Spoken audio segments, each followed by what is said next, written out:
अर्थात आज ऐतिहासिक दिवसाला सुरुवात होते आहे. पुणे सकाळ माध्यम समूहाच्या वतीनं आज जो बस डे आहे 1 नोव्हेंबरचा तो आजपासून सुरू झाला आहे. आपण सकाळ माध्यम समूहाचे अध्यक्ष आहेत प्रतापराव पवार यांना या संदर्भात विचारूया. साहेब, एक ऐतिहासिक दिवसाला सुरुवात झाली आहे, काय तुमची पहिली प्रतिक्रिया असेल?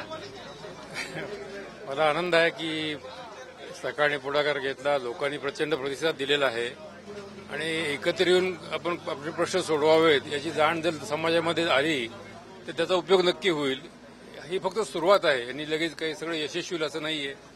पण अनेक प्रश्न असे आहेत की लोकांना समजतात, काय करणं हे एकत्र विचारमंथन करून सोडवणं शक्य असतं आणि त्यातली एक चळवळ आहे असं आपण मानूया की ज्याच्यातनं पुढे अनेक प्रश्न हे एकत्र बसून सोडवायची प्रतिक्रिया सुरू व्हावी. नुसते पुण्यातच नाही पण देशभर, तर समाज जीवन हे जास्त सुसह्य होईल. साहेब, हे प्रश्न आता महाराष्ट्रात असेल विषय, महाराष्ट्राचं ज्या पद्धतीने विस्तारीकरण मोठ्या पद्धतीने शहरात विस्तारीकरण होत आहे, साधारण सकाळ समूहाने ज्या पद्धतीने पुण्यात पुढाकार घेतला असा पुढाकार इतर शहरांमध्येही घेण्याची मोठी आवश्यकता निर्माण झाली. नाही, हे एकदा जर समजलं की प्रश्न सोडवू शकतात, टीका करणं सगळ्यात सोपं आहे, दोष दाखवणं सगळ्यात सोपं आहे. तुम्ही प्रयत्न काय करता सोडवण्याकरता? त्यामुळे सकाळच्या प्रतिक्रिया प्रकार हा आहे की let us solve the problem, प्रश्न सोडूया शिव्या देण्यापेक्षा आणि टीका करण्यापेक्षा, आणि त्याच्यामुळे याला प्रतिसाद प्रचंड मिळाला असं मला वाटतं. कारण लोकांना सोल्युशन हवं आहे, उत्तर हवं आहे. आपल्याबरोबर मोघे साहेब आहेत. साहेब, काय पहिली प्रतिक्रिया असेल? ह्यांनी जर पुण्याचं कंजेशन प्रॉब्लेम सॉल्व्ह झालं सगळ्यांच्या कोऑपरेशनने तर उत्तमच गोष्ट. काय आजचा दिवस कशा पद्धतीने अनुभवत आहे? कारण बसमध्ये आज एक प्रवासी म्हणून ते सर्वांनी एकत्र या संदर्भात कसा अनुभव तुमचा काय? अनुभव तर चांगलाच आहे. बसमध्ये सगळे बसून जाऊन राहिले आहेत, मिळून जाऊन राहिले आहेत, चांगलंच वाटून राहिलं. आपल्यासोबत इतर प्रवासी देखील आहेत जे अशोक लेलँड संदर्भात आहेत. सर, क्या आप बताओगे कि किस तरह से पुणे में जो ये बहुत ऐतिहासिक कदम हुआ है सकाल के माध्यम से, क्या करें? आई थिंक ये बहुत ही अच्छी चीज है. एक तरफ से देखा जाए तो पुणे का जो कंजेशन हम लोग फेस कर रहे थे वो काफी कम हो जाएगा. अगर ये हर दिन हुआ तो पुणे में जो कंजेशन था वो कम हो जाएगा. और दूसरी तरफ से एनवायरनमेंट के लिए एक बहुत ही अच्छी चीज है. यहाँ का वातावरण दिन पर दिन जैसे ग्लोबल वार्मिंग हो रहा है, अगर पुणे जैसे शहर से शुरू किया तो बहुत अच्छी बात होगी. आई एम वेरी हैप्पी कि सकाल ने लीड लेके कम से कम ये कोशिश तो किया कि एक दिन करके दिखाते हैं. अब गवर्नमेंट का और पब्लिक का इंटरेस्ट बढ़ेगा. आज का दिन का एटमॉस्फेयर देख के तो लगता है कि इसको हर दिन करना चाहिए. सर, कहते हैं कोई भी बड़ी बात होनी चाहिए तो साथ ही हाथ बढ़ाना, तो क्या बात?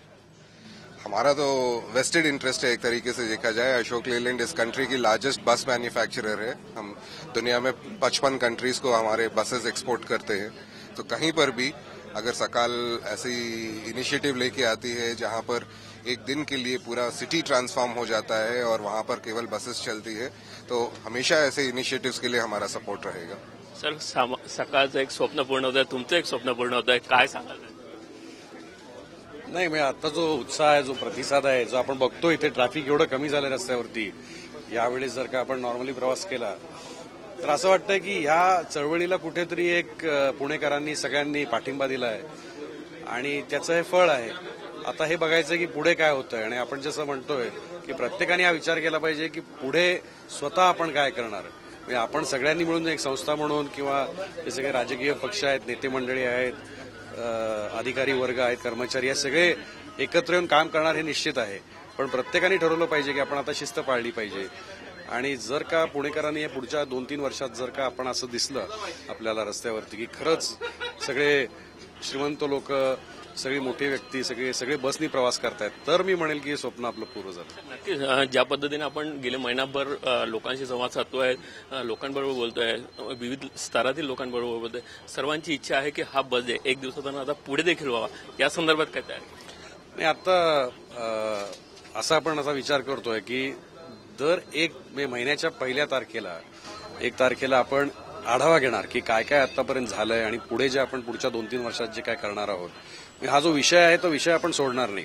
म्हणजे सकाळ मीडिया ग्रुप, साम टीव्ही आहे आपला, सकाळ वर्तमानपत्र आहे, तर आपण हा विषय तर पकडून बसणार आहोत जोपर्यंत ही वाहतुकीची कोंडी सुटत नाही.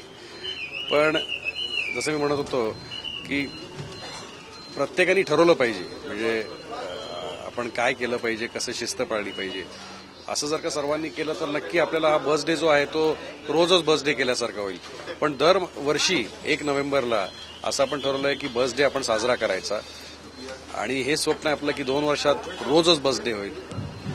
या प्रवासात अनेक प्रवासी देखील होते आणि एक सर्वात महत्वाचा म्हणजे हा केवळ आज पुरताच नाही, 1 नोव्हेंबर हा कायमस्वरूपी बस डे असेल आणि जोपर्यंत लोकांमध्ये उत्साह असेल किंवा लोक पूर्णपणे बसने प्रवास करत नाही तोपर्यंतच आपण सर्व यासाठी कंटिन्यू प्रयत्न करत राहू असं सर्वांचं मत झालं आहे. कॅमेरामन बाबा प्रसादसह प्रफुल्ल साळुंखे, साम मराठी.